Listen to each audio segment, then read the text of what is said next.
Hi friends, मैं अश्विन। मुझे उम्मीद है आप सभी अच्छे होंगे।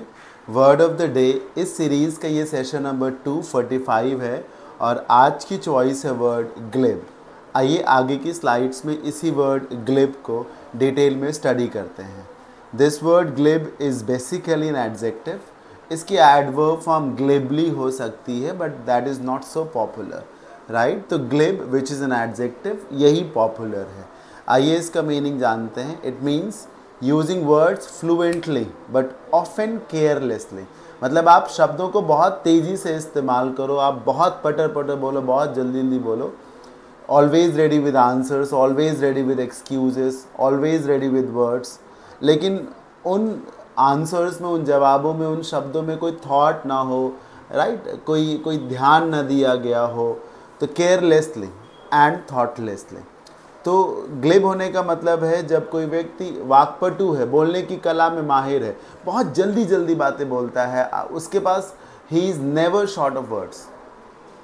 Man who is glib he is never short of words. लेकिन उसके शब्द बेदम हैं, वो सिर्फ खोखले हैं, झूठी तारीफ़ें हैं उसमें। ऐसे लोगों को ग्लिब कहते हैं, ऐसी बातों को ग्लिब कहते हैं। Very polite yet insincere in talks. मतलब कोई बहुत मीठा बोल रहा है लेकिन बोल वो झूठ रहा है, वो एक्चुअली उसको मीन नहीं करता।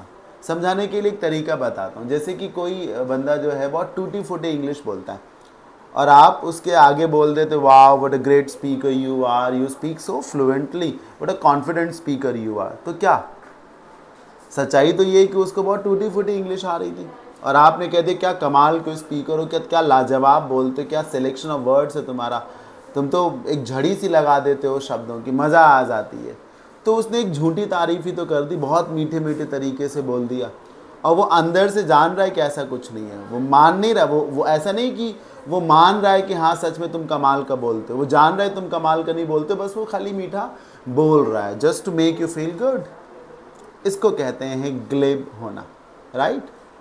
अब समझने के लिए आप ना इस वर्ड ग्लिब को अपने ज़माने में एक बहुत मशहूर शायर हुए हैं गालिब, उनसे रिलेट करिए। ग्लिब को आप गालिब से रिलेट करिए। गालिब कौन थे? शायर थे।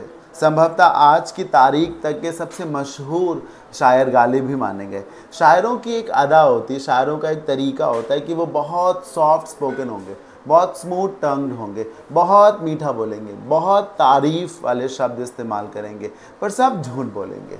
वो बहुत मीठा बोलेंगे, बहुत तारीफ़ करेंगे, लेकिन असल में उन तारीफ़ों का कोई मतलब नहीं होगा। बस यहीं से रिलेट कर लीजिए कि गालिब जो कि एक शायर थे, बहुत मीठा बोलते थे, बड़ा अच्छा बोलते थे, राइट, लेकिन उन बातों में कोई सच्चाई नहीं है, राइट। और शायर के पास हर चीज़ का जवाब भी होता है।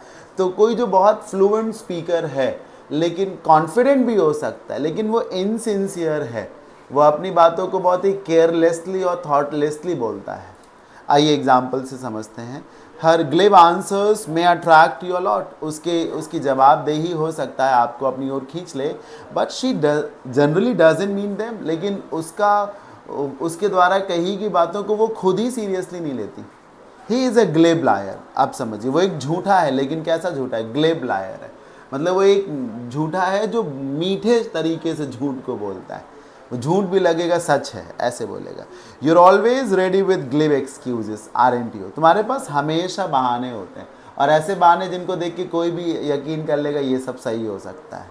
Credulous in nature, Sam would take the glib flattery by others sincerely. Sam nature से क्रेडुलस था। क्रेडुलस उस व्यक्ति को बोलते हैं जो हर बात को सही मान लेता है, इसलिए वो दूसरों के द्वारा की गई फ्लैटरी जो कि ग्लिब होती थी, मतलब मीठी होगी पर झूठी होगी, उसे वो गंभीर रूप से ले लेता। उसे लगता था सब सही तो बोल रहे हैं उसके बारे में, right. Synonym smooth, articulate, voluble, smooth tongued, insincere, rhetorical, ये सब। Antonyms thoughtful, genuine, sincere, inarticulate. जिसमें सजाना धजाना कुछ नहीं होगा, प्लेन बातें होंगी और जेन्युइन बातें होंगी। आई होप आप सभी को ग्लिब वर्ड का मीनिंग समझ में आ गया होगा। मैंने गालिब से रिलेट किया तो ईजी भी लगा होगा।